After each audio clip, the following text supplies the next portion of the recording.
مسجد نبوی میں پہلے ممبر نہ تھا۔ مسجد میں کھرمے کے تنے کا ایک ستون تھا۔ ستون کا رونا۔ مسجد نبوی میں پہلے ممبر نہ تھا۔ مسجد میں کھرمے کے تنے کا ایک ستون تھا۔ آپ صلی اللہ علیہ وآلہ وسلم اس سے ٹیک لگا کر خطبہ دیا کرتے تھے۔ ممبر تیار ہوا تو آپ صلی اللہ علیہ وآلہ وسلم نے اس ممبر پر کھڑے ہو کر جمعے کا خطبہ دینا شروع کیا تو دفعتاً اس ستون سے بچے کی طرح رونے کی آوازیں آنے لگیں۔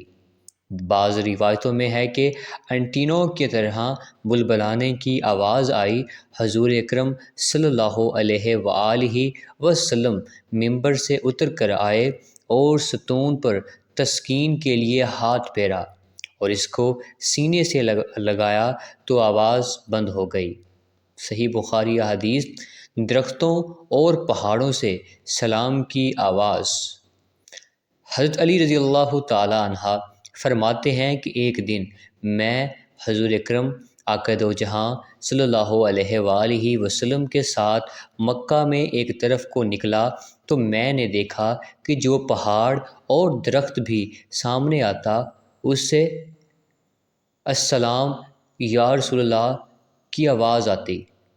چٹان کا پارا پارا ہو جانا۔ غزوہ خندق میں صحابہ کرام خندق کھود رہے تھے۔ اتفاق سے ایک جگہ ایک بہت سخت چٹان نکل آئی۔ اسے توڑنے کی بہت کوشش کی گئی مگر وہ نہ ٹوٹی۔ کدالیے اس پر پڑ پڑا کر کراچٹ جاتی تھی۔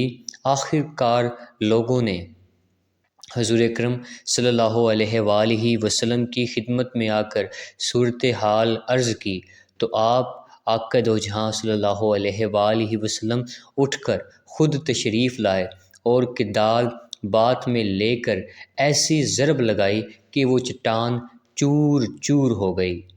صحیح بخاری کی یہ حدیث تھی۔ تلوار کے زخم کا اچھا ہونا۔ غزوہ خیبر میں حضرت سلمہ بن اکوع کو ٹانگ میں تلوار کا زخم لگ گیا۔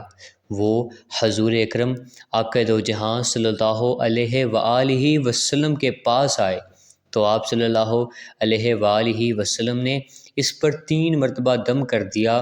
پھر انہیں کوئی شکایت محسوس نہ ہوئی، صرف نشان باقی رہ گیا۔ بخاری حدیث۔ گونگے کا بولنا۔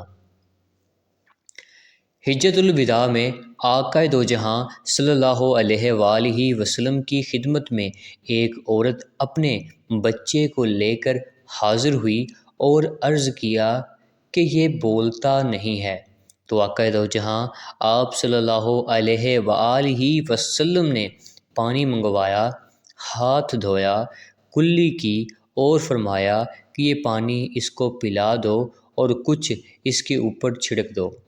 کچھ عرصے بعد وہ عورت آئی تو بیان کیا کہ لڑکا بالکل اچھا ہو گیا ہے اور بولنے لگا ہے۔ سنن ابن ماجہ۔ بیمار کا تندرست ہونا۔ حضرت عثمان بن ابی العاص ایک بار سخت بیمار ہوئے۔ حضور اکرم صلی اللہ علیہ وآلہ وسلم ان کی عیادت کو تشریف لے آئے تو فرمایا یہ دعا 7 مرتبہ پڑھو اور ہاتھ بدن پر پھیرو۔ حضرت عثمان رضی اللہ تعالی عنہ کہتے تھے کہ میں نے ایسا کیا تو اللہ تعالیٰ نے میری بیماری دور کر دی۔ حضرت عثمان بن ابی العاص اور میں اپنے عزیزوں اور دوستوں کو بھی یہ دعا بتایا کرتے تھے۔ ترمذی شریف کی یہ حدیث تھی۔ حضرت سعد بن وقاص کی شفا یابی۔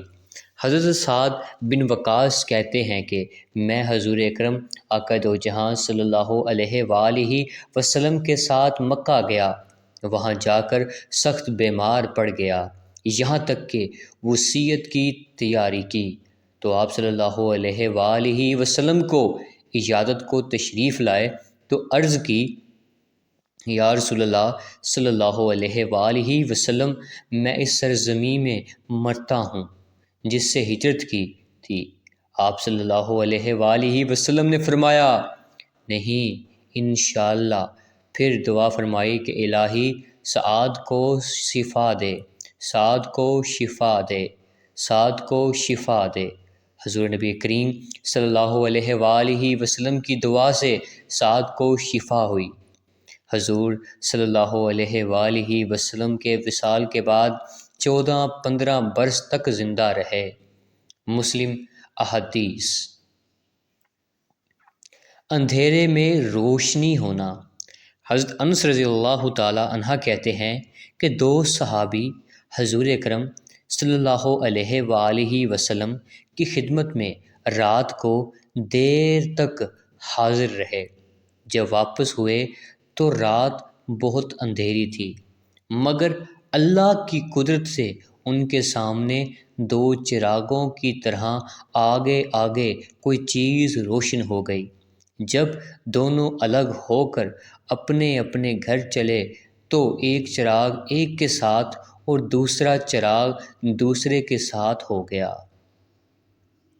یہاں تک کہ دونوں گھر چلے گئے۔ صحیح بخاری کی یہ حدیث تھی۔ اس کے بعد ایک مرتبہ حضرت علی رضی اللہ تعالی عنہ کی آنکھوں کا اچھا ہو جانا۔ غزوہ خیبر میں جب آپ صلی اللہ علیہ وآلہ وسلم نے علم عطا فرمانے کے لیے حضرت علی بن ابی طالب کو طلب فرمایا تو معلوم ہوا کہ انہیں آشوب چشم کی تکلیف ہے، تو آپ صلی اللہ علیہ وآلہ وسلم نے حضرت علی رضی اللہ تعالی عنہ کی آنکھوں میں اپنا لعاب دہن مل دیا اور دم کر دیا۔ اس کے بعد حضرت علی رضی اللہ تعالی عنہ کی آنکھیں اسی وقت ٹھیک ہو گئی۔ ایسا معلوم ہوتا تھا کہ ان کی آنکھوں میں کبھی درد تھا ہی نہیں۔ صحیح بخاری کی یہ احادیث تھی۔